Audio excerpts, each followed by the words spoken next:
Okay, we were discussing the statistical implications and the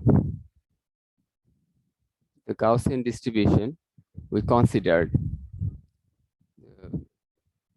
for our uh, common uh, statistical distribution in different communication related problems. Uh, okay, so we were showing the use of this table to help us calculate the percentage of or chances or the probability for certain variations taking place according to the Gaussian or normal distribution. Okay, so the slide is visible, right? The table for Z. Yes, You sir. see the slide? Okay. So these example problems are just to help you recall how you calculate the percentage. Okay, but we'll be using that for, well, by the way, instead of this J table, you can also use, if you want to, you can use Q function or the error function or complementary error function. Okay, all of them basically are different variants of the form of that normal distributions. Q with Q you directly get this value, the percentage above certain limit. Okay, so you put that limit here, and with the Q function you'll get the value. And with error function is related to Q function this way. Okay, so error function is available with MATLAB. So if you use this MATLAB function ERF, then from there you can get Q function this way. Okay. Complementary error function is also available in MATLAB. So it's up to you, whichever you use. That can give you a little more accurate values compared to what you can get using the J table. Now, we will be using this Gaussian distribution to address different problems. I mean, it's very common that people use this distribution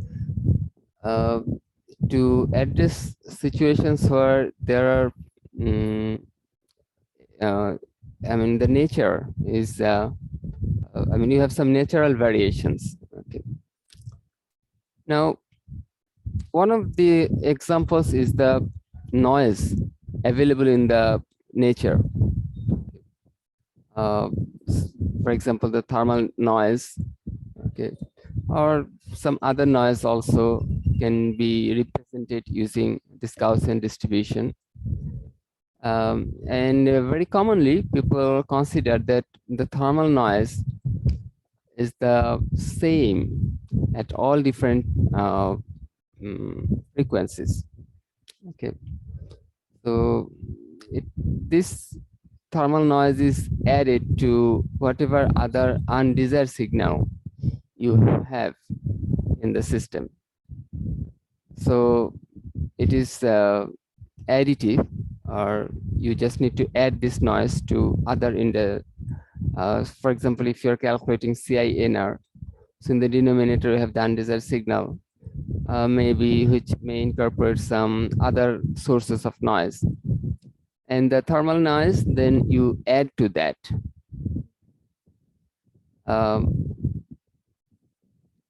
And it is, as I said, it is commonly considered to be equal at all different frequencies. So then you can call it this noise white. Okay, as the second point here depicts. Meaning that I mean, in the white light, you know, in has all different colors. Okay, so you have the electromagnetic wave at all different frequencies.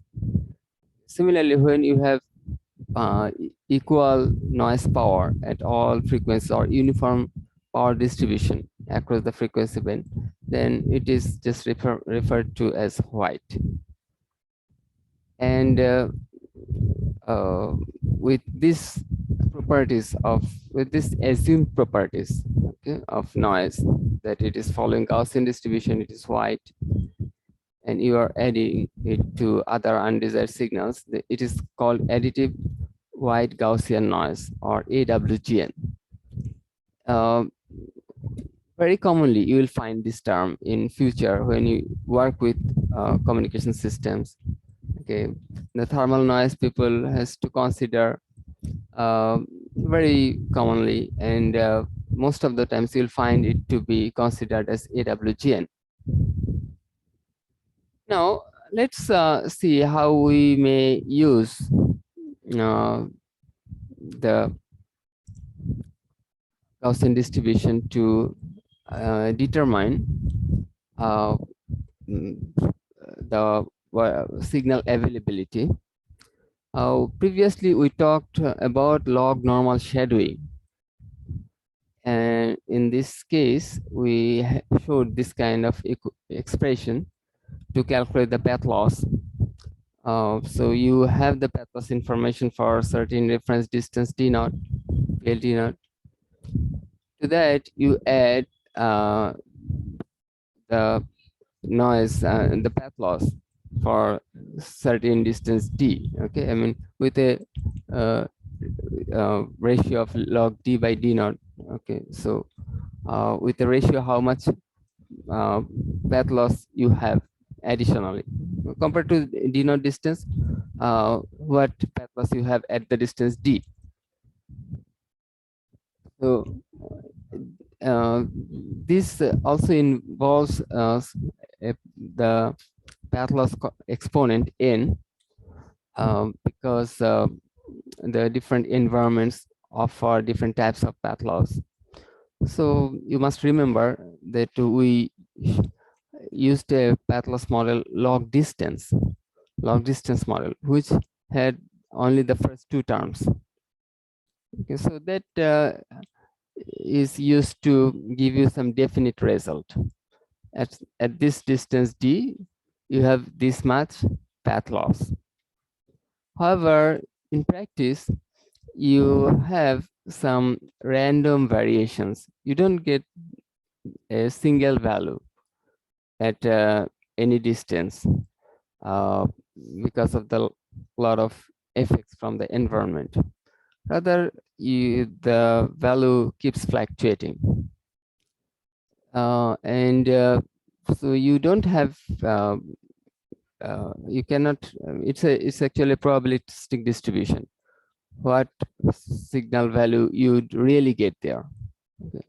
So it is randomly varying or varying with a statistical distribution. So you need to use some statistical distribution to express your path loss more specifically. And in this case, log normal shadowing, you consider this random variation to be the normal variation, or to be following the Gaussian distribution. So you add a term x sigma, where sigma is the standard deviation of the variation. How it varies within the Gaussian depends again on the environment. However, for this additional term, the mean value is 0, meaning that the value that you get from the log distance model, PLD naught plus 10n log D naught, would make up the mean. You get, I mean, you find out the summation of the first two, and that will be the mean value for your Gaussian distribution. Set it to the mean for your Gaussian distribution. Because the third term is a Gaussian distribution, this is zero mean. Okay. Then you need to know the standard deviation of the Gaussian distribution, and thereafter you can actually find out how the path loss would be varying. Then if I ask you to, well, this these a couple of uh, uh, page extracts. These are a couple of page extracts from two different books. But what I mean to say here, that you may set a target minimum receipt power like P min, target minimum receipt power level P min, with the minimum power requirement for decoding the signal. And if the actual power level falls below that, then you can consider that the you have already lost the service, or it is now out of coverage. Okay, so it is called then outage. So with the statistical distribution, you may try to find out how much the outage probability is. So you may use this expression to calculate the path loss distribution, I mean probability of certain path loss at a particular distance. And with that, you can calculate how much the receive power is. So the receive power will also have a Gaussian distribution. And when this receive power falls below a certain level, okay, for example, if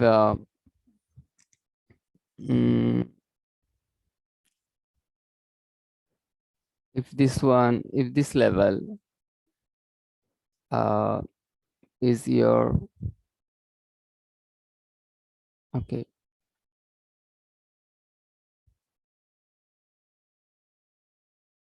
so like you see, I mean, you are calculating the probability of the receipt power at certain distance d to be less than or equal to that minimum allowable receipt power.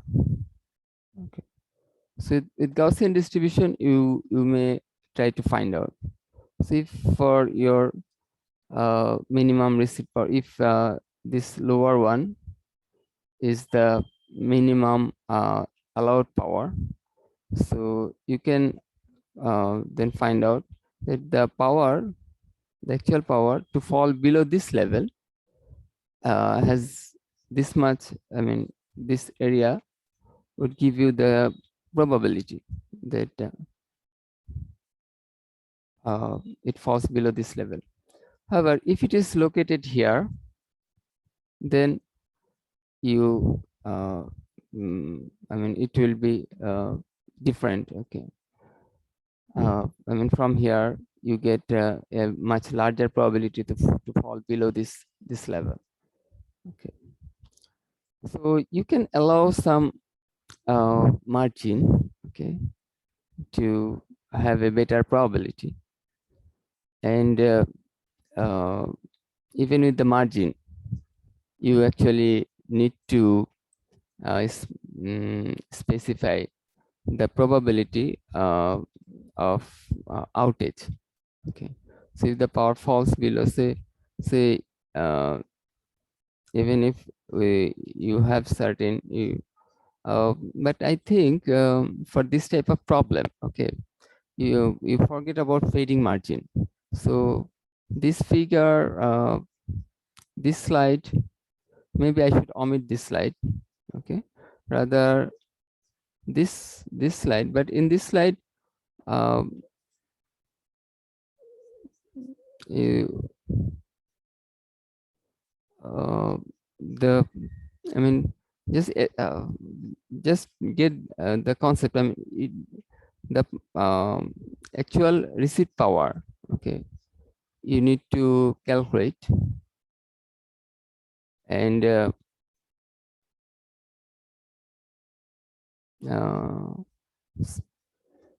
I mean, the log distance path loss model would give you the mean value. Okay, so here they are calculating the mean value, but you straight use this equation. Okay, this part, the first two terms, to find out the mean value, and then the way we calculated earlier.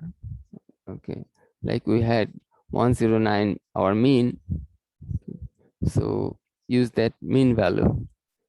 I mean, this part, PLD naught plus 10n log d by d naught, use that as our mean, as we did in this type problems for 109. That was our mean. Okay, so you can, this is the mu is the mean value.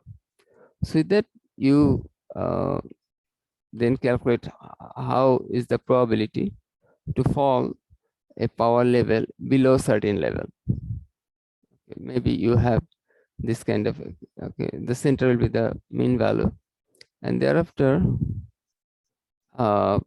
you can calculate. Say if I tell you that the minimum allowed power is something here, okay, so you can find out the area below that power level, and that would be the chances of the power to fall below this PR mean. So that is the outage probability. Okay,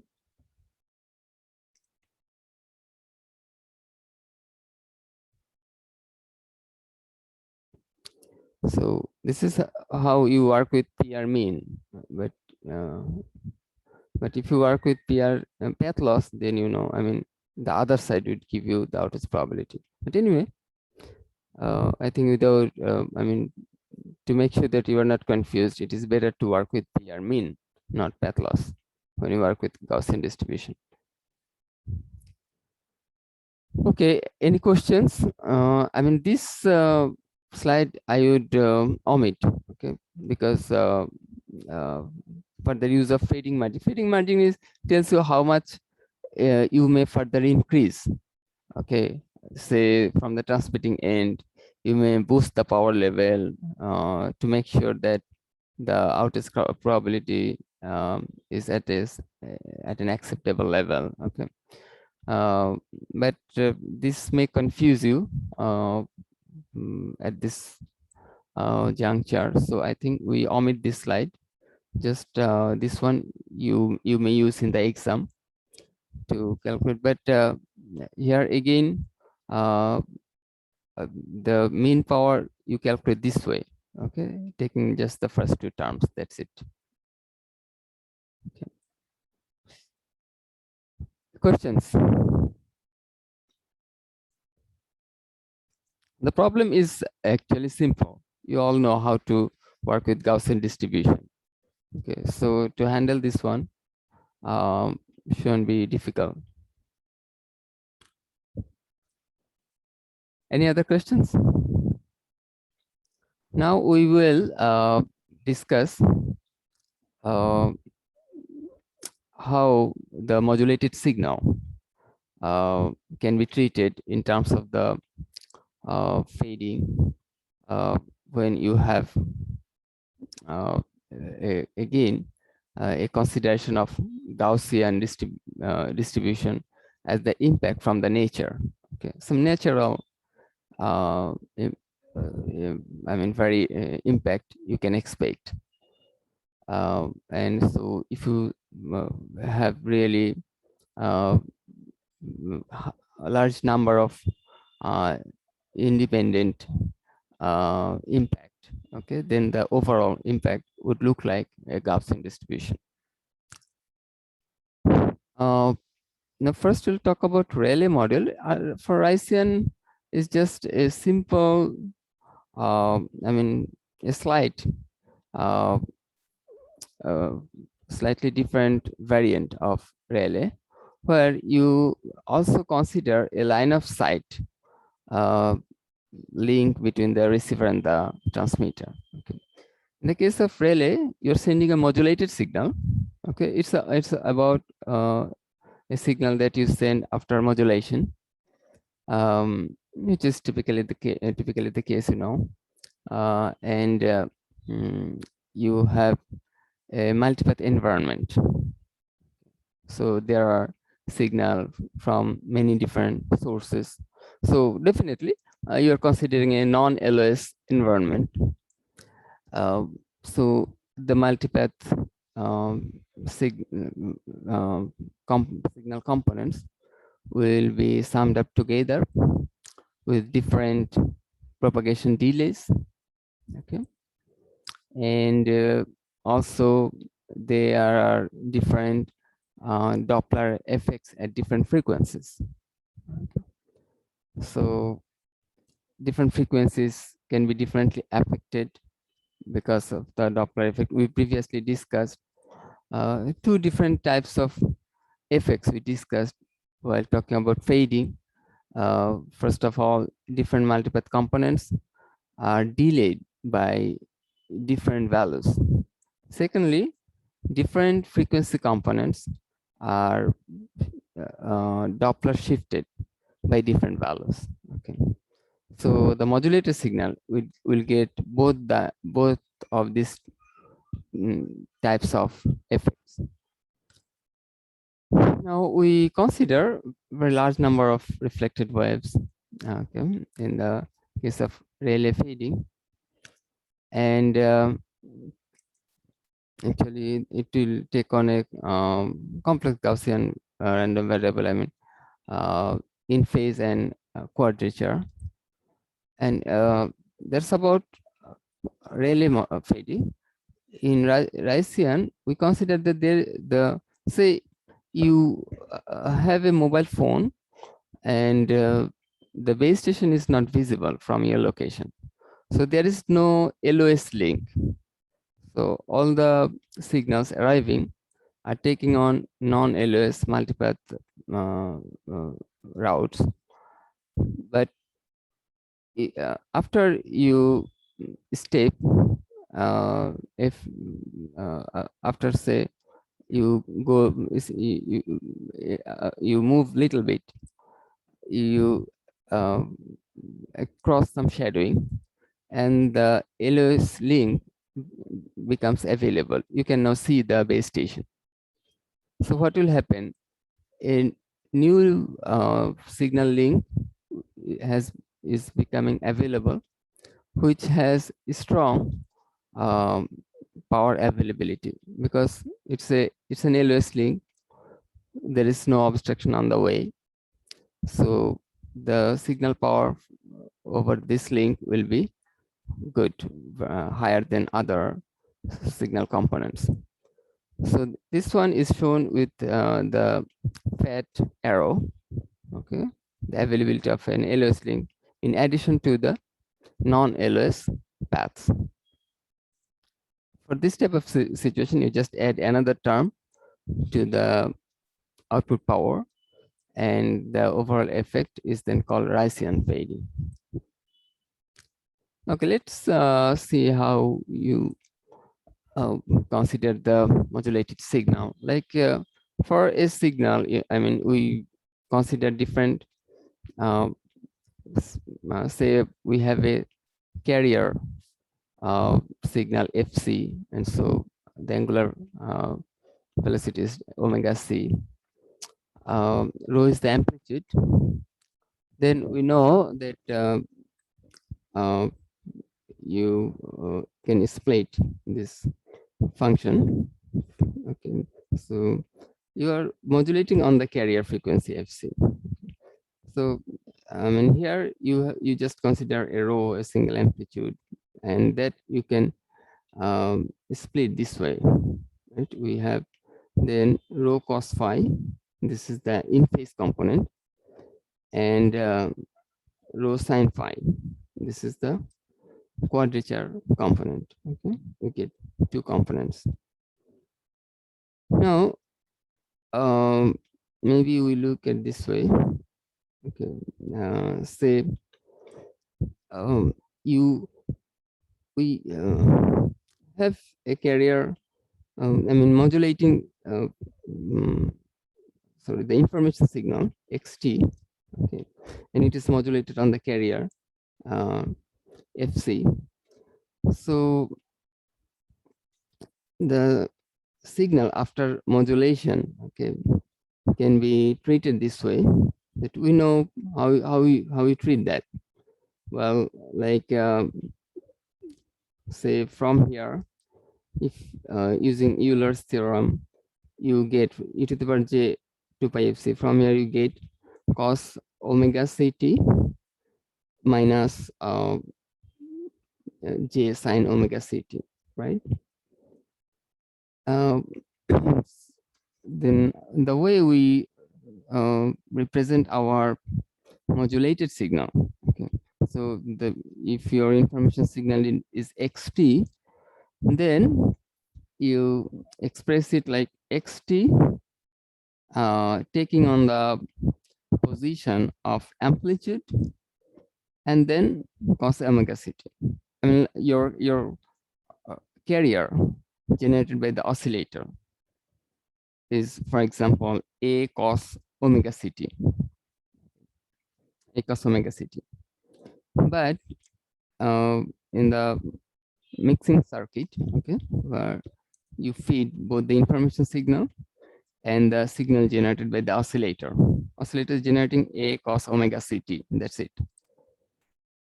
Or a cos 2 pi fct, we're showing here 2 pi fct.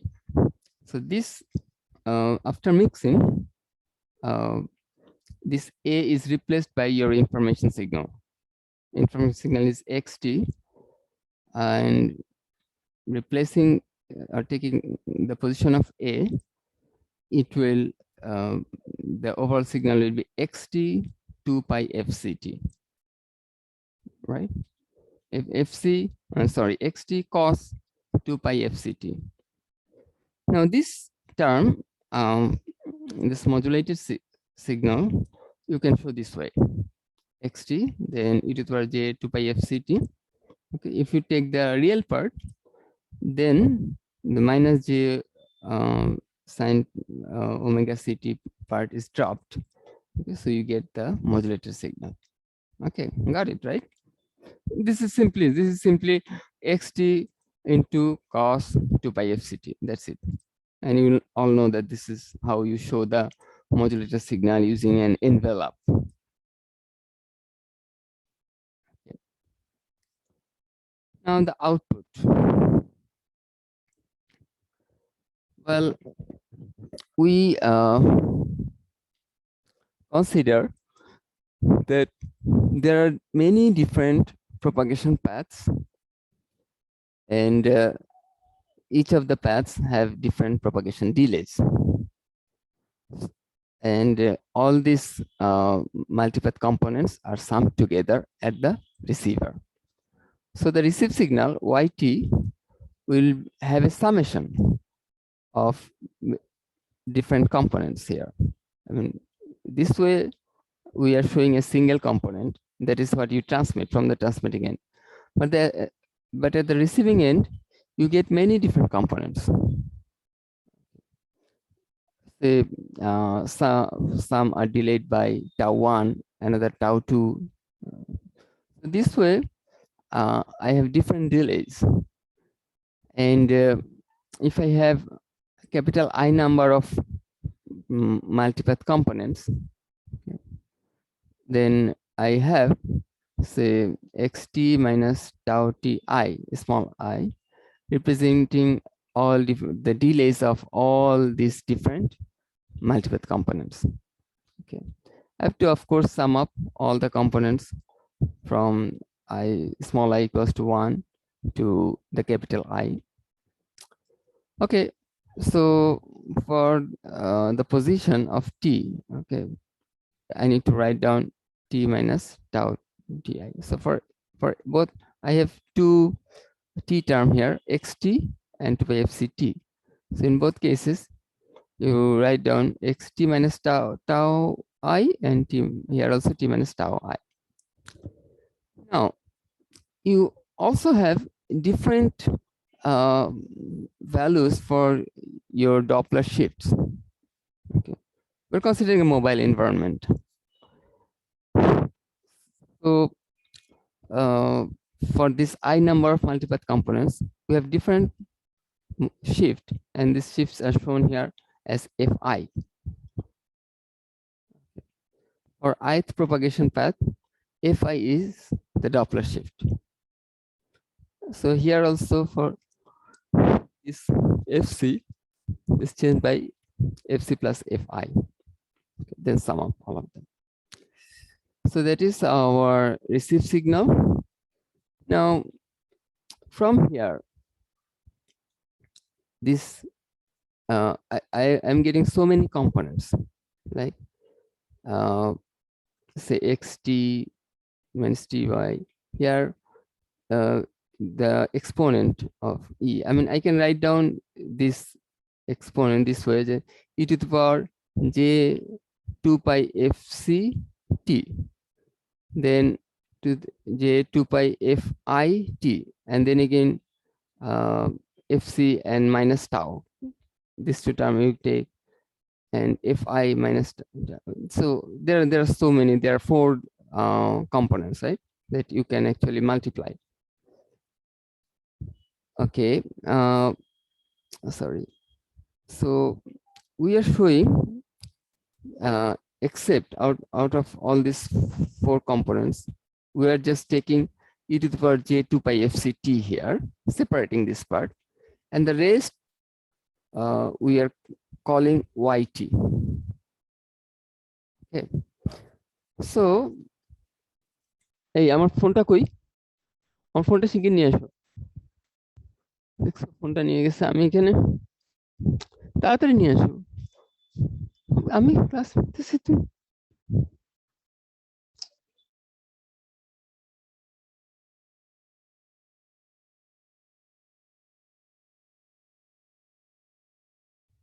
sorry, I got this connected.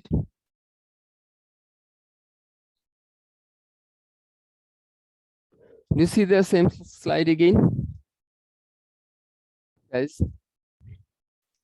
You see the same slide again? Yes, sir. Yes, sir. Okay.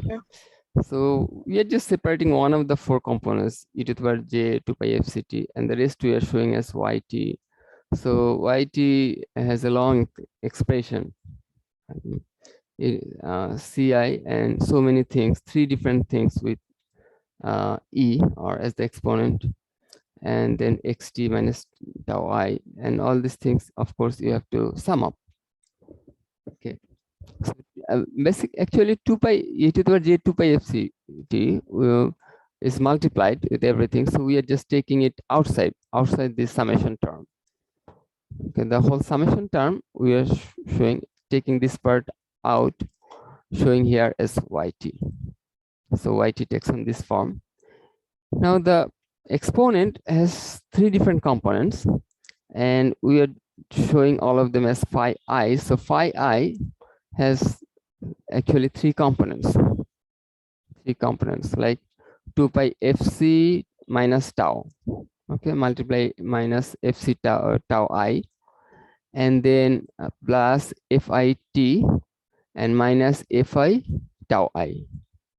See, I have 2 pi, okay, minus fiti and fc tau I, fi tau I. Okay, so here it's I mean, minus sign is used for phi I, so the signs have flipped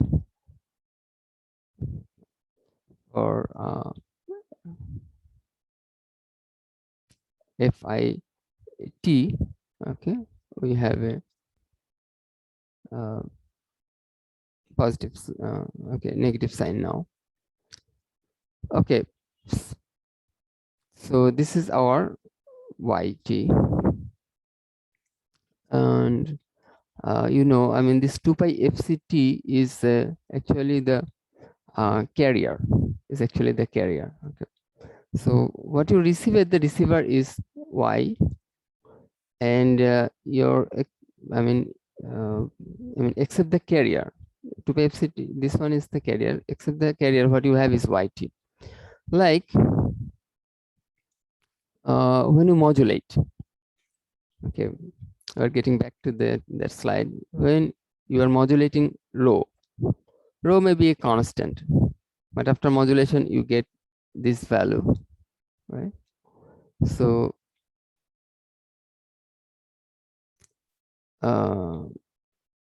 similarly here, I mean,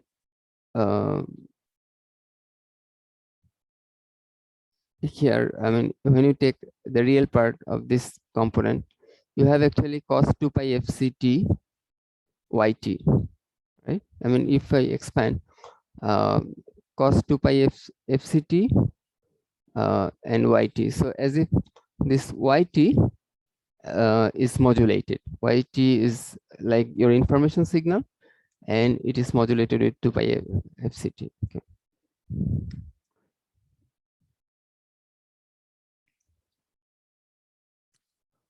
Okay. Now the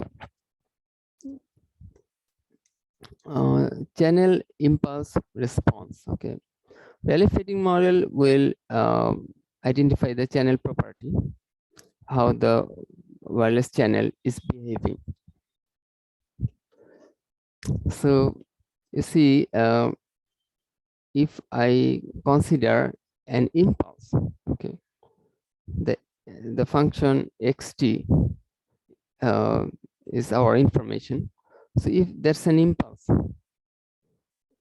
then we are showing it this way, del representing an impulse function. Okay.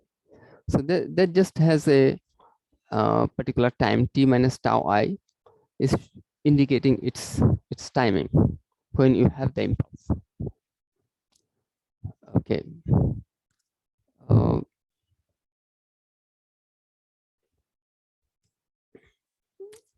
Now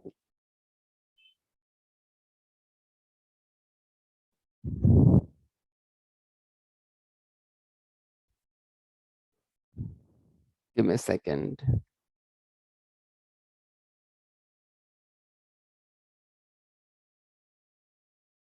Okay.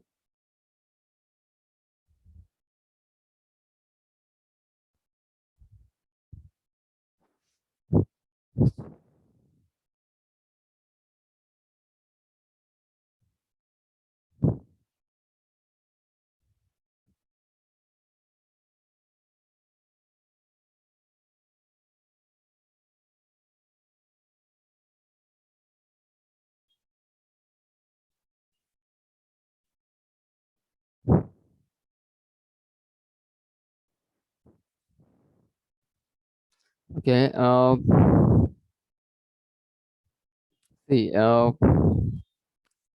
this is the when this is how you are getting an effect from the environment. H tells you the channel impulse response. And so that is how your signal xt is modified on the way. So when you have yt this way, okay, if we had this term and then you just incorporate xt to this one on the right side, then you get actually this term yt. Okay, so the channel impulse, I mean, this one is what is modifying your signal. Okay. And for this part, for this ht tau, for this part, this ht is actually this part e to the power, I mean, the summation ci e to the minus jfit. Okay. However, for now, let's assume that xt is just 1. Xt is just 1. Okay. For at all times you have a value 1. So the received baseband signal can be shown this way. e to the power j pi j 2 pi fct. This equation you are writing down here again, and then for yt we are writing down, okay, this term, but here for x we are just considering 1.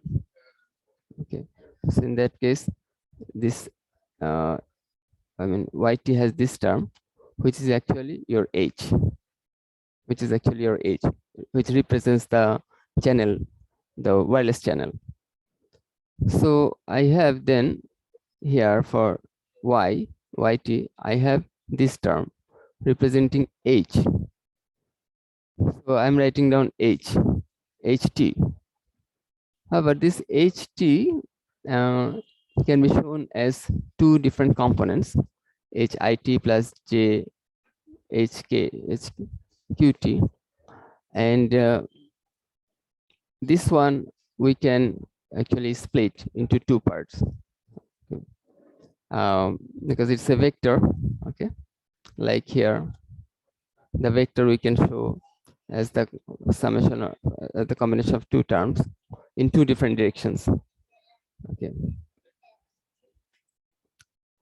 so this ht term, I mean before going further, we show as two components. Okay, and then this part, okay, hit cos 2 pi fct. Okay, uh, for this part, this is the in-phase component, and this one is the quadrature component. This hi from here we can write down this way, and hq from here we have this way. Okay. So these are the impact from the environment. These two components, hi and hq, are the impact from the environment. Okay.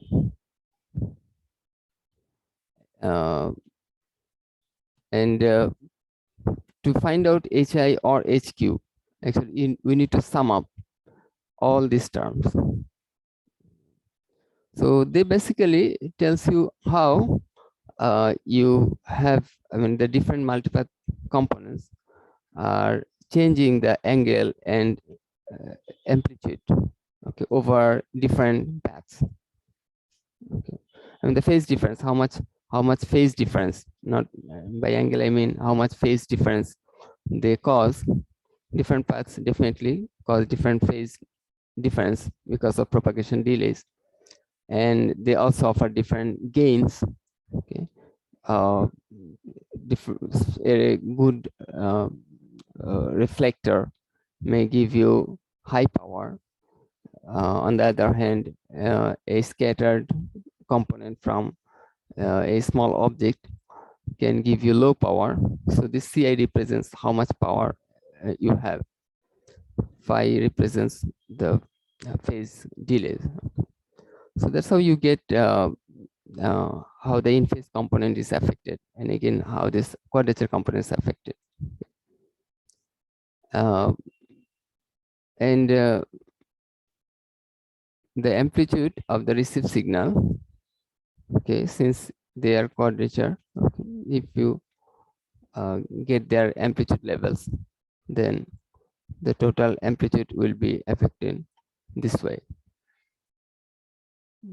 Okay.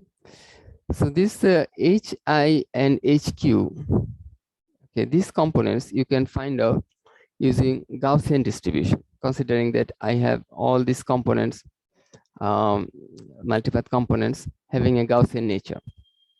So this hi will be a Gaussian distribution, hq will be another Gaussian distribution. Two different Gaussian distributions, both are independent of each other. Okay, they may have different variance or standard deviations, yeah, or whatever. So two Gaussian distributions we are adding, but they are not in phase. Okay, they are 90 degree out of phase. So in the case of Gaussian distribution, we have actually two components together. So it is little different. The Gaussian I mean, for relay, it is little different from the original Gaussian distribution. But you have the single term. Okay.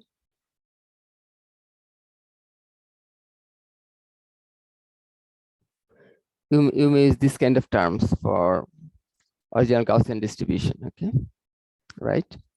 So now for relay model, it is little different.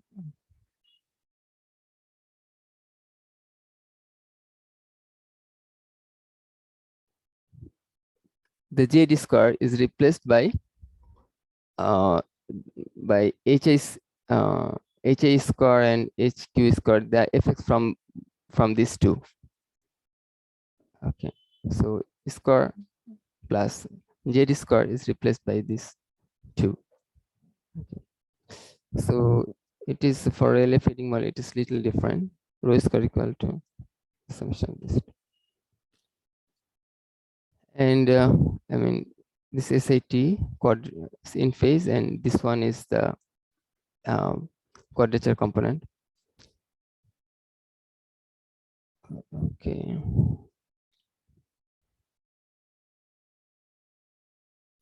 The distribution also looks, overall distribution looks little different for relay feeding model. Okay, it looks little different compared to the Gaussian distribution. Okay, for Ryzen, I didn't add anything new. Just you have another constant term, large constant term added to relay feeding model. Okay, that's it for Ryzen. Questions?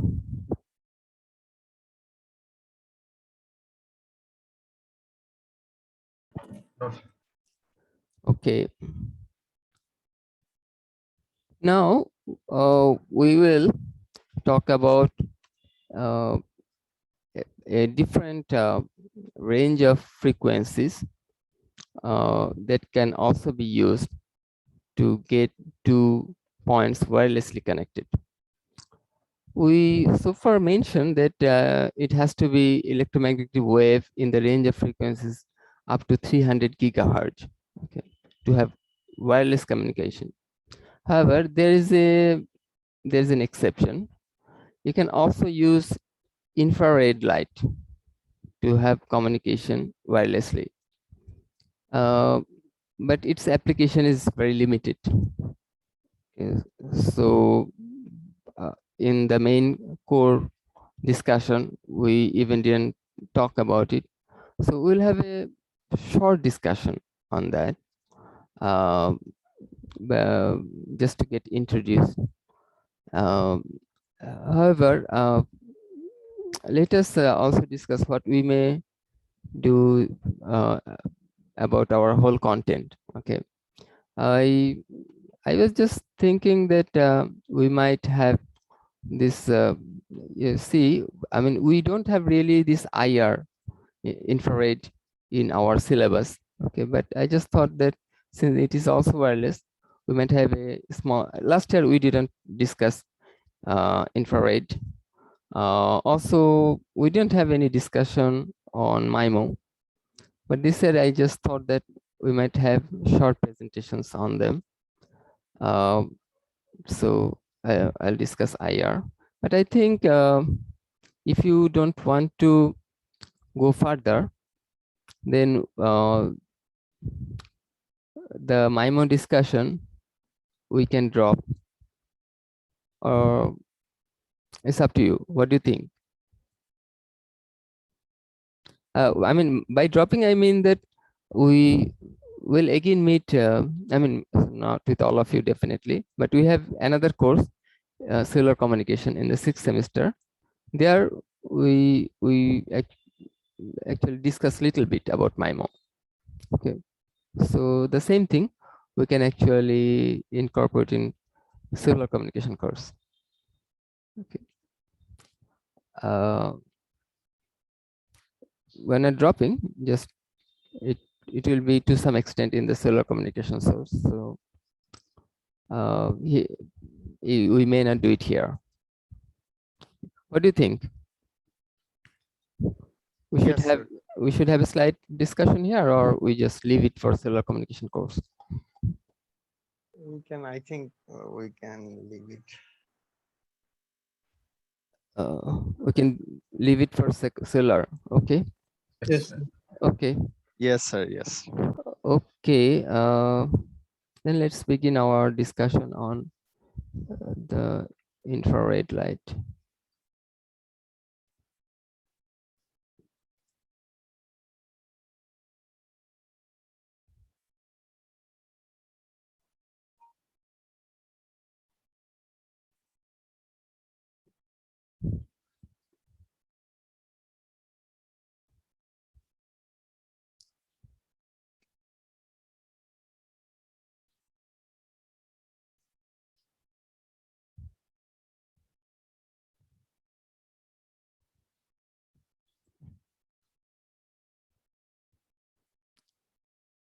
Okay, infrared communication.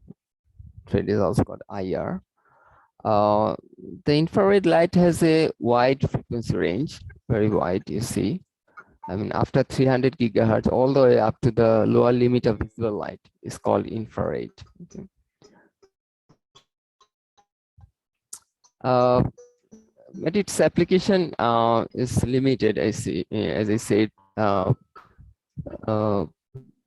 However, it is common actually. I mean, we use remote control systems using infrared very commonly.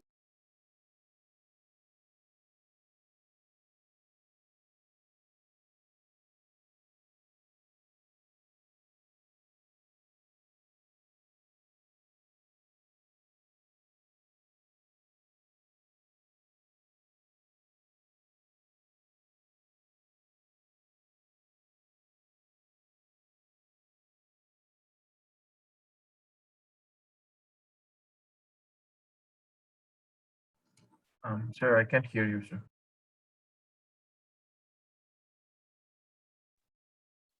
Okay, now you can, right? Yes, sir. Sir, your voice was Okay. breaking up. Oh, Did you really? mention Yeah. did you mention that IR will be in the syllabus for final exam? Yeah. IR will be in the syllabus. We'll have a short discussion actually on IR. Infrared communication has limited number of applications. Okay, not too many, but we have pretty common use, like especially for remote control systems. You know, in almost every house there is some use of remote control. Okay, so not many different types of applications you have IR, but you're using IR almost daily. Now there is an association, Infrared Data Association, IRDA, which sets up different standards. You know that for this type of small communication systems, I mean, it has been a trend that the manufacturers or the stakeholders, okay, they form association and actually guide the they set up some standards. Okay, so they make things conducive to their business. Okay, so Wi-Fi is actually another association. Wi-Fi, WiMAX, all these are just the names of the associations, not the real standards. For the standards, you know, Wi-Fi is IEEE 802.11 with some some later suffix.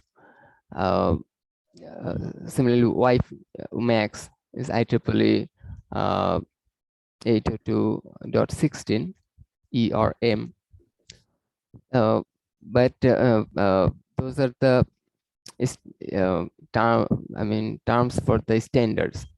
Okay. On the other hand, this Wi-Fi or WiMAX, these are associations to actually partly taking up in the standards.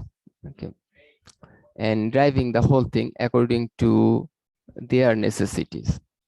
Similarly, IRD is an association uh, to streamline things according to their requirement. And the IR enabled devices are called IRD devices, okay, which conforms to their standards. The transmitter can be either a light emitting diode or a laser diode. About laser, you will probably learn a lot if you take the optical communication course. How the laser beam is created and then amplified. Okay. So anyway, with one of these sources, you send the infrared light, and on the other side, you have some phototransistor or some photosensitive device. Okay. So as the light is incident on that, you have accordingly some digital switching in the receiver circuit. The beam source is rapidly switched on and off, and so it is a series of pulses. To represent zeros and one, you just use some trend of pulse, okay, like the spacing between two pulses is different to represent 0 and 1. Okay. So some photodiode is used at the receiver. Okay. If you use LED, then the transmission path is wider, and you can use it for short range applications. Okay, the beam will not be that narrow for LED. And so the small power that you can use from your LED cannot propagate too far, right? Are you getting my point? LED emits very small amount of power, and the beam is not very, it is narrow. The beam width is narrow, but not too much. Okay, so little bit wide. And so you get receive power sufficiently only over a short distance. So you can use this infrared communication for short range applications, as we do at our home. Okay. So for indoor uses, these LEDs are suitable. It is cheap. This is cheap setup, so it is very commonly used. However, probably you have noticed that you need to focus. I mean, it has a problem that it cannot penetrate. Okay, for frequencies up to 300 gigahertz, the signal can penetrate very well, but light cannot. So probably you have noticed that when you use your remote control, you cannot allow any obstacle between yourself and the receiver. Okay, if there is an obstacle, it doesn't work. Also, if you don't face towards the receiver, it doesn't, you don't have to perfectly face, because the angle is not very narrow. Okay, the beam width is not very narrow, it is little wide, so you don't have to perfectly face towards the receiver, but you cannot also relax too much. Okay, I mean to some the direction has to be close to your receiver location. So that's how it works with LEDs.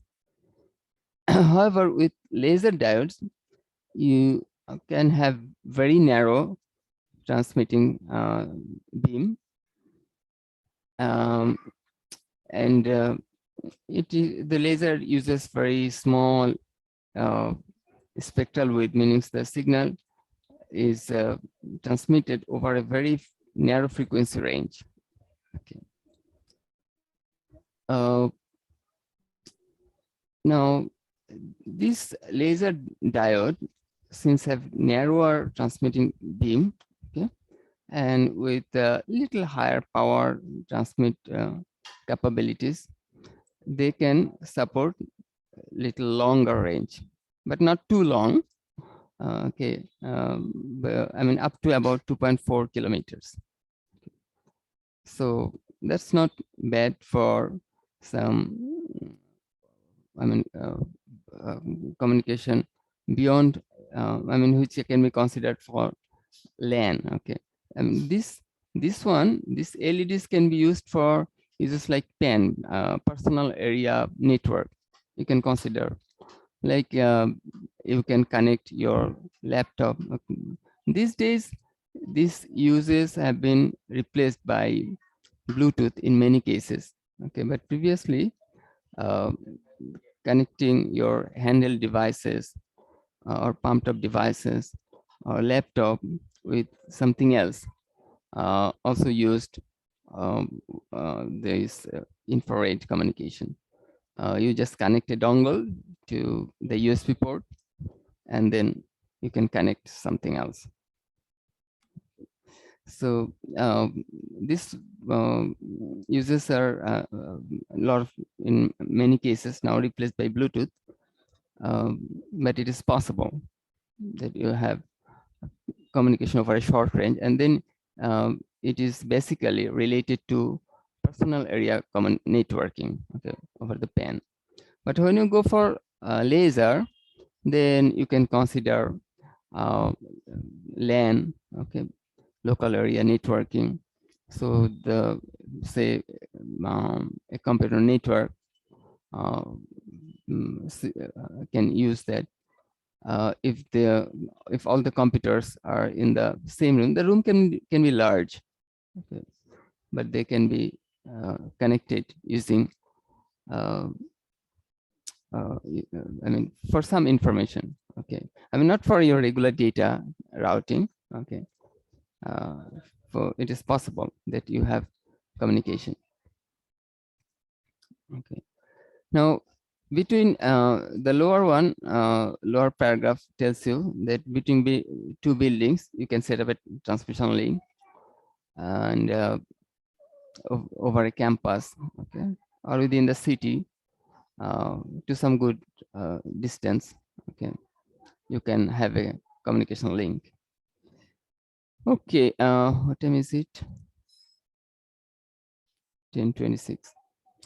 Well, I need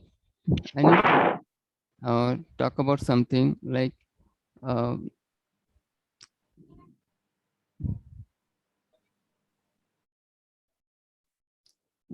tomorrow I may not be able to take class in the morning, okay, for some personal reasons. I'm sorry. And I mean, I will talk to the seer and decide when we may take this, when we may make up this class. Okay, we'll just finish this IR, and thereafter we'll little talk about our exam, how we may take it. Also, we'll talk about our lab assessment. Okay, so these things we'll do. We will probably meet for a short period as our last class. So I'll talk to the CR and tell you when we may do that. Also, I mean, this semester I probably have got most delayed, and really I'm not organized with grading. So I'm so sorry about that. Again, I'm just expressing my intention to just share all the grades shortly. Okay. Okay, now let me take the attendance.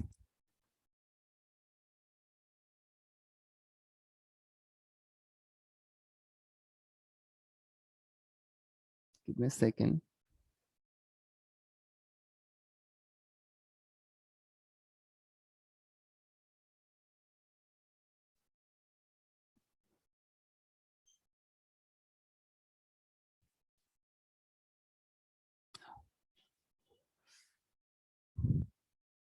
Give me a second.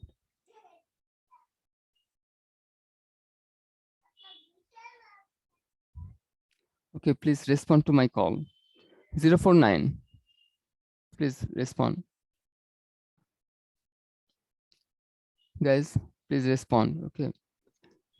You can hear me, right? Yes, sir. Okay. So 049 is absent. 059 absent.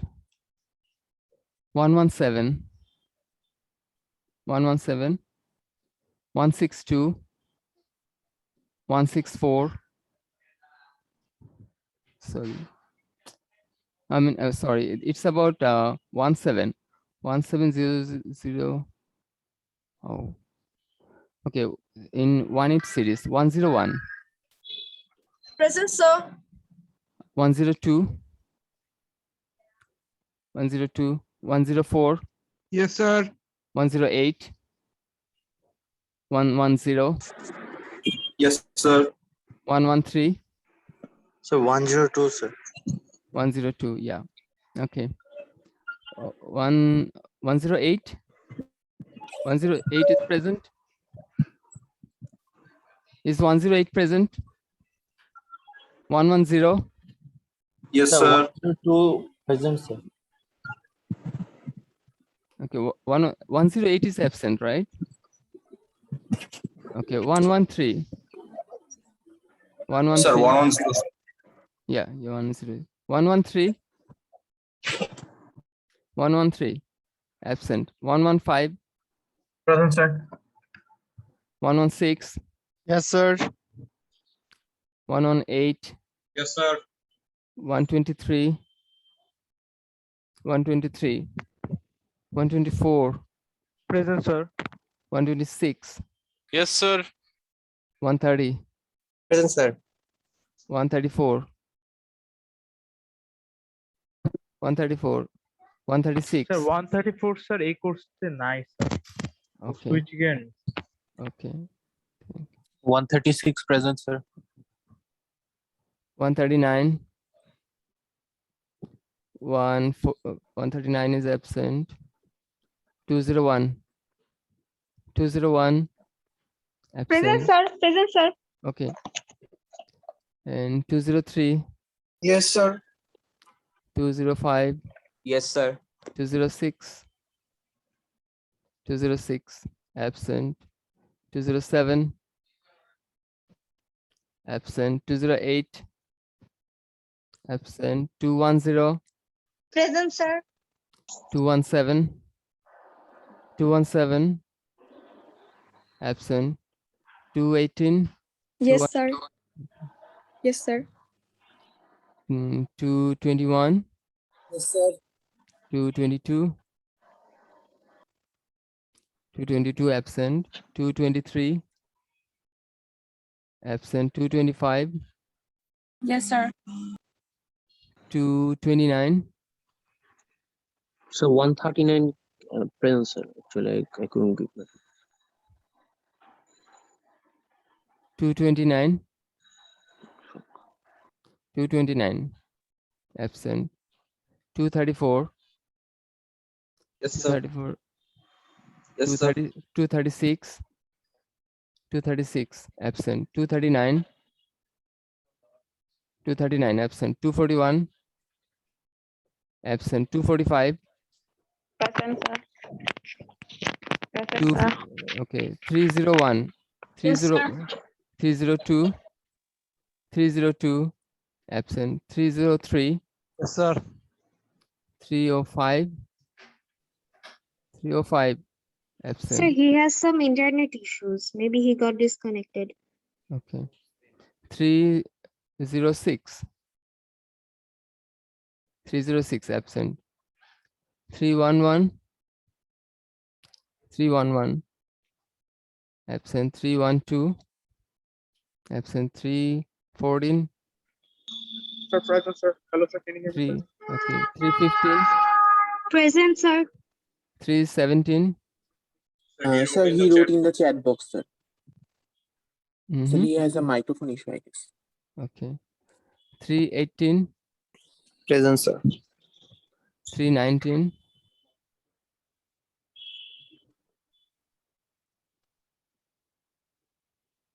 Sir, 319 is on the Okay. switch gear course. Okay. 322, Present, sir. 323, Yes, sir. 324, 325, 324 Yes, absent. sir. 324 is absent. 325, Yes, sir. 326, Yes, sir. 327, Present, sir. 328, Present, sir. 329, 329 absent. 330, Yes, sir. 331, Yes, sir. 332, 333, Present, sir. 334, Present, sir. 336, Present, sir. 338, Yes, sir. 339, Yes, sir. 344, 344 absent. Is there anybody whom I didn't call? Sir, 222 present. Sir, To so one, 22 so present. Okay. 139. 139, sir. mean- 139. Yeah, you're present. 229, sir. 16 series 49 049. 229. Who else? So 16 series 49. 16 is 49. Okay. Who else? So 104, sir. I was facing internet issues. Okay. Anybody else? Tomorrow there will be the class, sir. Right, sir? Tomorrow there is class. Mm-hmm. Sorry. Tomorrow there will be class, sir. Yeah, tomorrow. Well, we'll meet for our last class, but not tomorrow. Probably not tomorrow. I may have some personal problems and I may have to change the schedule. I'll talk to the CR. Sir, Yes, sir, please, sir. 329, sir, 329 is present. He asked me to tell him. 329. Okay. 329.